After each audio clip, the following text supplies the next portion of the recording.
Hey everyone, and welcome to the show. You know how sometimes life can just take the most unexpected turn? 1 minute everything's totally normal, and the next it's just completely crazy. Like laugh out loud, funny, crazy, you know what I mean? And that's exactly where we're headed today. We're taking a deep dive into a whole collection of those kinds of moments. Oh, absolutely. The kind of moments that make you shake your head and just laugh. Because what else can you do right? Exactly. So we've been spending some time with this book called Laughter's Always the Best Medicine, which, by the way, if you want to check it out for yourself, we've got a link down in the description for you. It's a fantastic read.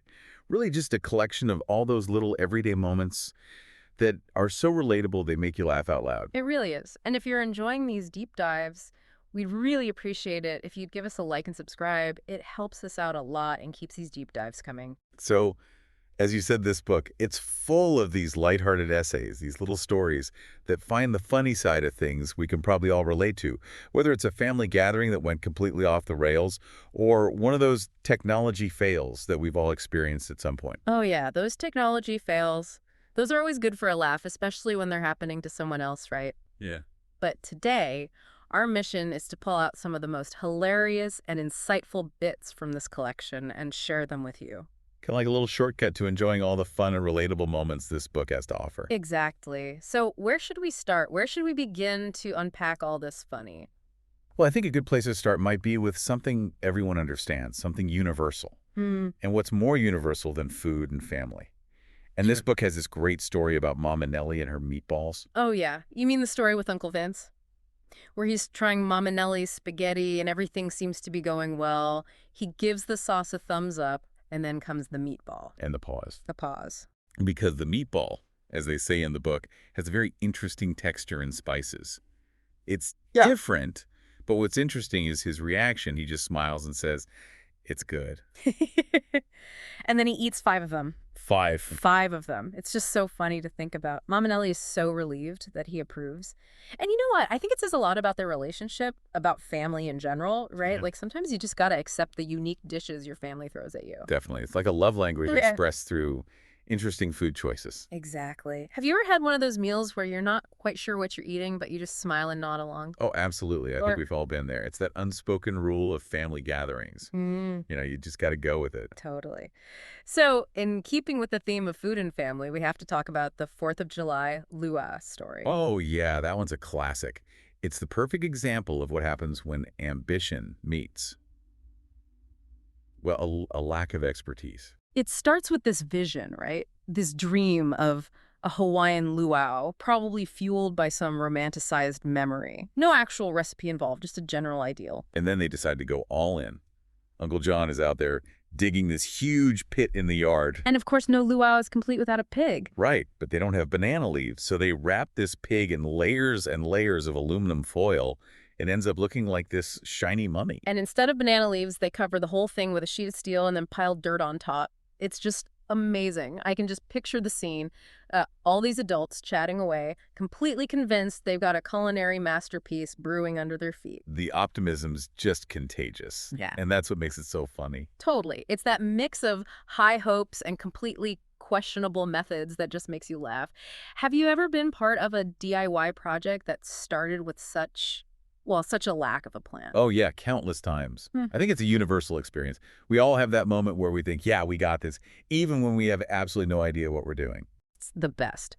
Okay, so from the 4th of July, let's fast forward to Thanksgiving.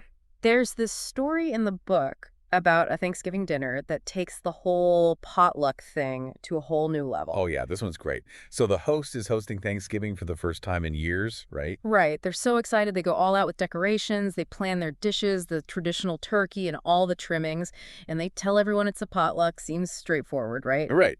Except it seems like everyone got the same memo about side dishes. And that memo said, bring broccoli. Broccoli. It starts, subtly enough. Someone brings a dish of steamed broccoli with cheese. Not exactly traditional, but all right, fine. But then another broccoli dish arrives. Mm. And then another.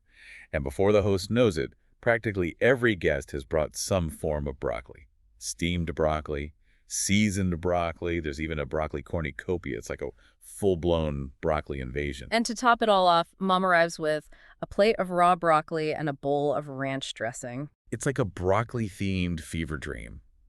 It's just So wonderfully bizarre. Yeah. Have you ever been to a gathering where there was like a weird accidental theme like that? Oh, yeah, definitely. Though maybe not quite as green. It's those unexpected moments that make these gatherings so memorable. Absolutely. It's those moments when you look around and think, how did this happen? Hmm. That make for the best stories. Speaking of unexpected moments, let's move on to the accidents and mishaps section of the book because I think we can all relate to those times when the most ordinary things suddenly turn into complete chaos. Absolutely. And sometimes it's the most mundane tasks that really catch us off guard. Like, who would ever think that opening a box of Hamburger Helper could be dangerous, right? Right. You'd think it's a pretty safe activity, but in this story, that's exactly what leads to a pretty serious finger injury. The author describes it as causing just excessive bleeding, and she actually gets dizzy from it. Oh no. So she calls her husband as a nurse, right? Right, and he's all calm and collected, telling her to just drive over to the hospital. But Yeah. she's freaking out, so she calls 911. So we get this interesting contrast of reactions. He's calm and practical, and she's just completely panicking. It's also kind of funny, in a dark humor sort of way, how she keeps thinking about how she's seen this play out on TV. It makes you wonder how much our perceptions of real-life emergencies are shaped by what we see in movies and TV shows, right? Totally. We expect this dramatic music and slow motion scenes, when in reality, it's usually just a lot of confusion and panic. Okay, so from a kitchen mishap, let's move on to a very Texas kind of problem, getting locked out of your house in the middle of a scorching summer day. Oh yeah, this story is a good one. The author's just finished watering her plants and realizes she's locked herself out. And it's Texas in the summer, so it's hot. It's really hot. She describes her face as beet red. She's dizzy. The heat is just relentless. And she tries everything to get back in, the windows, the fence. But as she puts it, she has a mature body. In other words, She's got a little arthritis, so climbing fences and squeezing through windows isn't really an option. it's that kind of detail that makes it so funny, right? Yeah. Like you could just imagine her huffing and puffing, trying to figure out what to do. And the way she describes it, you can just feel the heat, the frustration, the desperation. And then she sees the sign in her yard that says, "Love my yard." And it suddenly takes on a whole new meaning. So funny. But she has to figure out how to get back in, so she ends up sticking her head through the doggy door to try and get Alexa to unlock the door for her. And of course, she's face to face with a couple of very confused puppies, Oh. while Alexa's calmly reciting the Wikipedia definition of ship. It's just such a crazy scene. It's that blend of physical comedy and technology that just works so well. Have you ever had one of those moments where a simple mistake turns into this huge ordeal? Oh yeah, all the time. It's those times where you just think this can't be happening, but it is, and it's just ridiculous. Speaking of ridiculous, we have to talk about the missing truck story. This one's great. So the author wakes up to a message from her neighbor. Apparently, her dog is blocking their driveway. Only problem is, when she goes outside, the dog's missing. And so is her truck. The truck's gone. Gone. So naturally, she panics and thinks someone stole her truck, right? It would make sense. And her truck does have a bit of a history with the emergency brake not working properly on hills. So that's where her mind goes. But then she finds the truck. And the explanation is just unbelievable. It turns out her golden retriever, Belle, had been scratching her back under the neighbor's truck and knocked the gear shift into neutral. Unbelievable. And the truck rolled down the hill. It's just such a random, unexpected explanation. You can't help but laugh, especially when you imagine Belle just casually walking away from the whole scene. It just goes to show you can never underestimate the chaos a dog can cause.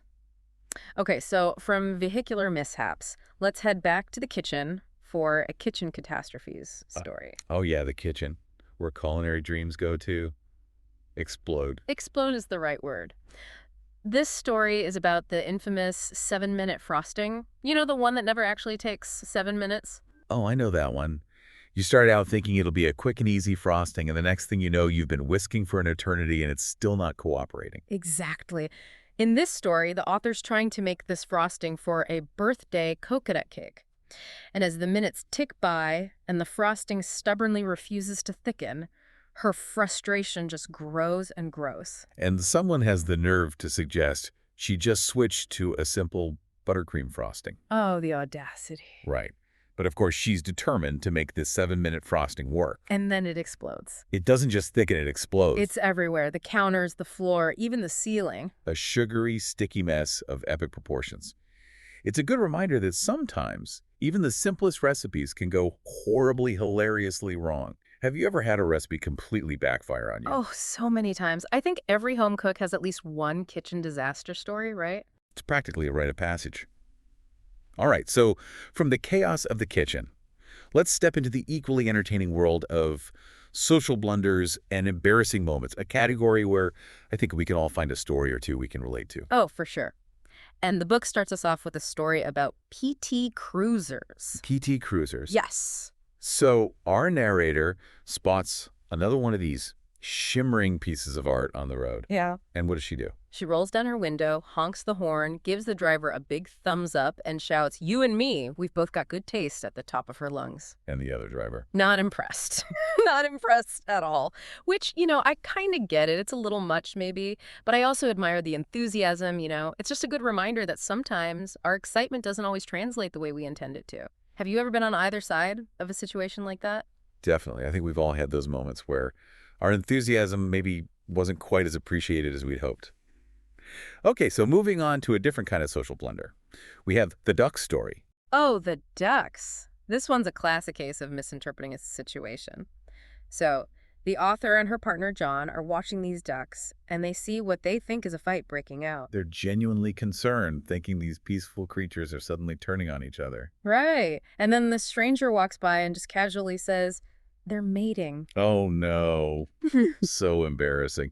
And of course, John's shoes are squelching in the mud as they make a hasty retreat. It's just so cringeworthy. Have you ever completely misread a situation like that? Oh, absolutely. I think we've all had those moments where we're completely off base in our assumptions. And it usually happens in public, right? Of course. That's the rule. Speaking of public displays of, well, desperation, we have the pastry emergency story. This one's so good.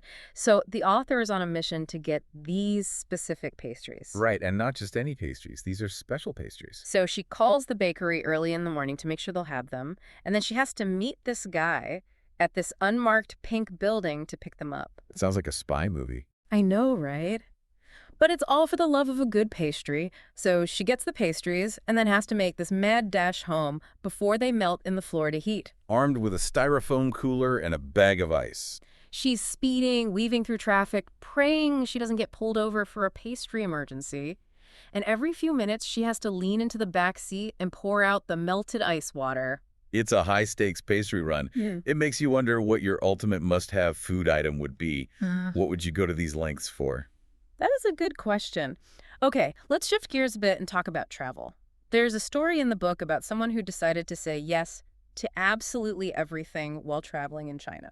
Oh, that's a great way to travel. Right. Even if it means ending up playing ping pong on the street with people who are way better than you. And then, out of nowhere, she gets invited to this outdoor party. Where everyone is dressed in white. And she doesn't know a single person there. It takes a certain kind of personality to just go with the flow like that. Totally. Speaking of going with the flow, there's that story about the blue cheese dressing. Oh yeah, the mysterious blue cheese dressing.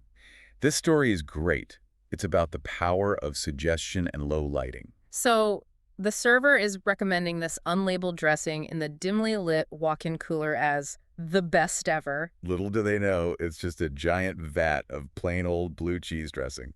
But the customer loves it. It just goes to show sometimes we taste what we expect to taste. Absolutely. Yeah. And sometimes ignorance is bliss. Especially when it comes to blue cheese dressing. And last but not least in this section, we have the story of the husband who genuinely thought his wife needed to take off her sunglasses inside. Oh, bless his heart. It's a classic case of good intentions, but a total lack of awareness. It's those little moments of spousal miscommunication that make you chuckle, right? They really do. Eh. Okay, shall we move on to technological troubles? Oh, yes. We've got to talk about technology. I mean, who hasn't experienced a technology fail at some point? It's inevitable. And in this book, we get a story about someone who was applying for a job as a proofreader. Sounds harmless enough. Except they accidentally sent the application with the typo roof reader. Oh, no. It's one of those moments where you just want to disappear, really. But of course, their colleagues couldn't resist asking about all the roofs they'd been reading lately. It's the kind of typo that just keeps on giving. It does. And then there's the airport run with Mom and Sam offering simultaneous and conflicting directions from the back seat. Oh, the backseat drivers. A classic family road trip experience, right? Oh, yeah. And the author swears by GPS ever since. Can't blame him. GPS, the savior of family road trips. Absolutely. Now let's switch gears to weddings. They seem like they should be meticulously planned, right? Perfectly executed without a single hitch. One would hope. Mhm. But in this book, there's a story about a wedding day that just goes completely off the rails. It starts with the bride's veil getting stuck in a tree. And then her brother gets a nosebleed. A dramatic nosebleed. And of course, this is all happening when none of the guests are around to witness it. Like a scene straight out of a movie. But then, like something out of a fairy tale, a ladder magically appears just when they need it. The guests start arriving, the brother gets patched up, and the veil finally floats down from the tree. It's a happy ending worthy of a Hollywood rom-com. It just makes you wonder, how many weddings have these kinds of behind-the-scenes dramas going on? I know, right? Speaking of drama, there's a story about a woman whose voice sounds exactly like her mother's. Oh yeah, the identical voices. So patients would call her mom thinking it was her and hang up convinced it was a prank. It's hard enough to tell people apart on the phone sometimes. And to make matters worse, her husband and all three of her sons sound just like her too. Oh wow. Could you imagine the confusion in that household? It must be like living in a hall of mirrors of sound. And last but not least in this section, we have the story about the Elvis impersonator at a retirement home. This one's kind of bittersweet. It is. The Elvis impersonator's performance is a little, let's say, disorganized. And he spends a lot of time searching for his pink scarf, which he needs for a special dance. And the residents are also disappointed that he can't find it. But the author's mom is just smiling throughout the whole thing. It's a good reminder that sometimes, even when things don't go as planned, there's still joy to be found in the moment. Definitely. Okay, so moving on to something a little lighter, let's talk about the well-intentioned but odd gifts section. We've all received a few of those in our lives, right? Oh, absolutely. The handmade wreath story immediately comes to mind. It starts with a calico fabric base, which is already a choice. And then it gets better. They add a plastic pig wearing overalls and a straw hat. A plastic pig. Yes. And the best part is, it's a gift given sight unseen, purely out of obligation. It makes you wonder what the thought process was there. It does. Have you ever received a gift where you're just completely baffled but also touched by the effort? Oh yeah, for sure. It's a special kind of gift. Speaking of special gifts, there's a story about care packages from Dad. Oh yeah, these care packages are something else. They're described as a collection of, let's say, eclectic items. Used birthday candles, hotel pens, slightly sticky rubber bands. There's even a measuring cup that appears to have melted a little. It's like a window into a very specific and slightly strange mind. It makes you love Dad even more, right? Definitely. It's those little quirks that make people so unique and wonderful. Speaking of wonderful, let's move on to financial prudence and irony. This story is short, but effective. It's about a sister who returns a tie that was bought for their deceased father. And the reason for the return. Nothing's wrong with it, but we realized our dad would only wear it once. Wow. Darkly pragmatic. It is. Okay, ready for some parenting predicaments? Oh yeah, let's dive into the world of parenting. There's this story about a dad who used an old school alarm clock to enforce his teenager's New Year's Eve curfew. Simple yet effective. It's brilliant. It is. And then we have the story about the parent who pranked their son during trivia night using a strategically placed song on a boombox. Classic dad move. It is. It speaks to that playful dynamic so many parents have with their kids, you know? Mhm. Like they're supportive, but also love a good tease. Have you ever pulled a harmless prank on someone you love? Oh, absolutely. Who hasn't? Okay, so from pranks, let's move on to the mysterious case of the self-activating garage door. This one's great. The author starts to think that maybe someone's trying to break into their house. Right, because the garage door keeps opening and closing on its own, so they reprogram the remotes and everything. And it turns out, The spare remote was stuck in a paint bucket. a paint bucket. It's a good reminder to check the simplest things first, right? It really is. And then we have the story about the teacher who tried to use Goo in their classroom. Noodle. It's this online platform with videos and activities for kids meant to get them moving and having fun. But in this story, it turns into a complete disaster. Oh no, what happened? First, they can't remember the password. Of course. Then one of the kids gets a bloody nose. Um, And then the kids just start running around doing ninja moves. Sounds about right for a classroom full of kids. It really does. Sometimes the best laid plans just fall apart, especially when kids are involved. And lastly, in this section, we have the story about the evolution of car washing. From meticulously hand washing, a beloved Camaro named Babe. to the more practical days of automatic car washes for family cars. It's a relatable journey for many car owners, right? Absolutely. And the story ends with this scene at an automatic car wash where an older gentleman is struggling to figure out the payment screen. A reminder that technology isn't always user-friendly for everyone. Okay, so let's dive into the world of scams and misunderstandings. Always entertaining. Always. So this first story is about someone who gets an email from a gift card scammer. Oh, I hate those. Right. But instead of just ignoring it, they decide to have a little fun. What do? They started stringing the scammer along with this elaborate story about a dog who lost his sight in a car accident and needed gift cards for surgery. That's amazing. I bet the scammer was confused. I'm sure they were. It's a good reminder that sometimes laughter is the best revenge. It really is. Okay, what's next? The perils of autocorrect. You know how sometimes it just changes your words to the most embarrassing things? Oh, yeah. Autocorrect is not always your friend. Not at all. Yeah. So in this story, someone's trying to text a new acquaintance about their Vespa. Yeah, Vespa. Yes, their scooter. But autocorrect changes Vespa to, well, let's just say it's a much more suggestive word. Oh, no. That's awkward. Extremely awkward. And the recipient's response is just priceless. It's a cautionary tale for sure. Always double check your text before hitting send, especially to someone you don't know very well. Absolutely. Okay, ready for some unexpected invasions and encounters? Bring it on. I love a good unexpected encounter story. Okay, so picture this. A dinner party. Some teenagers decide it would be funny to ring the doorbell repeatedly and then run away. Classic teenage prank. Harmless fun, right? Except it turns out someone called the police. And when the police arrive, they're convinced that there's some kind of remote-controlled device making the doorbell ring. It's a remote-controlled doorbell prank. It escalated quickly. It just goes to show even the simplest pranks can have unintended consequences. They really can. Okay, what else do we have? Okay, this one's a little strange. The author's on her way to the airport to pick up her husband, and she's wearing a disguise. A disguise. Yes, for fun. But as she's getting ready, she finds a rubber duck in the pocket of her nun's habit. Wait, what? Yeah. A rubber duck in a nun's habit. You can't make this stuff up. And then there's a story about the guy who orders fried flowers instead of fried food at a Vietnamese restaurant. It's a simple mispronunciation, but it leads to a lot of laughter. It really does. It's those little linguistic slip-ups that are always the funniest. All right, ready for some travel tales? Let's travel the world. Okay, so first up, we have a disastrous family movie outing. This one's a classic. They go to see Midnight in Paris, but it's anything but a peaceful movie experience.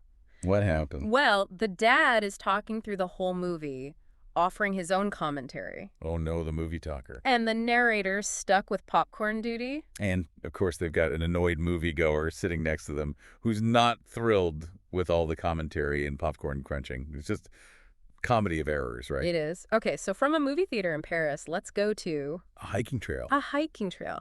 So the author is recovering from surgery and decides to go on this challenging hike. And her hiking buddy decides it would be funny to stick a fall risk tag on her backpack. Without her knowing. It's a little mischievous, but also kind of sweet, right? Like they're looking out for her, but also having a little fun with it. Totally. Okay, this next story involves an inversion table, some wine, and a jacuzzi.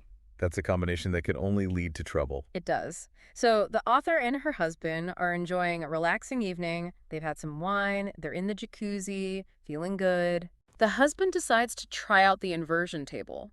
Oh, no. And it doesn't go well. He gets stuck upside down. Oh, no. And the author, still a little tipsy from the wine, has to figure out how to rescue him.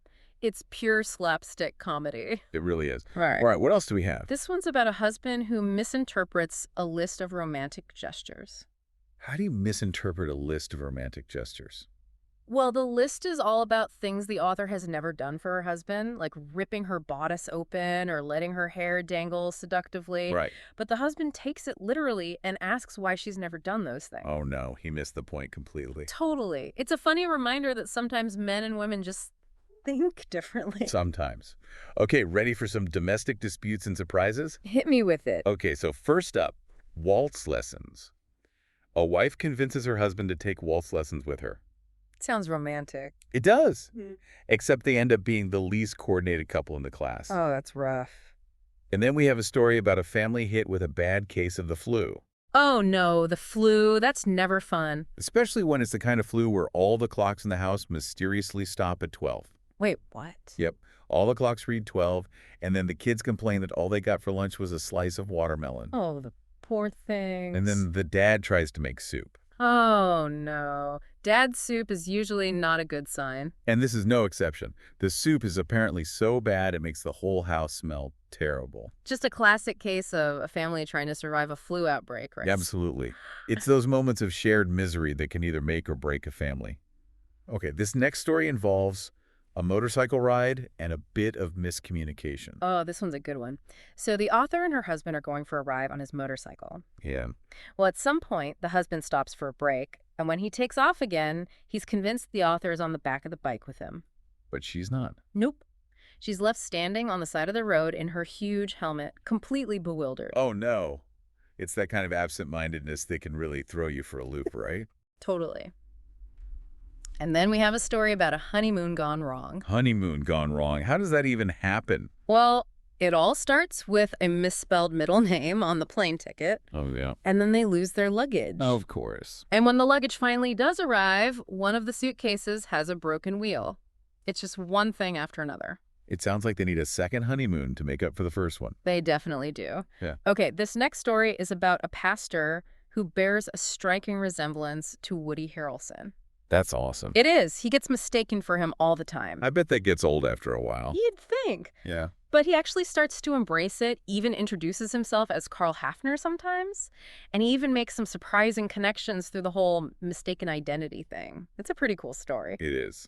All right, what's next? A tennis tournament, 2 white trucks, and some misplaced coffee.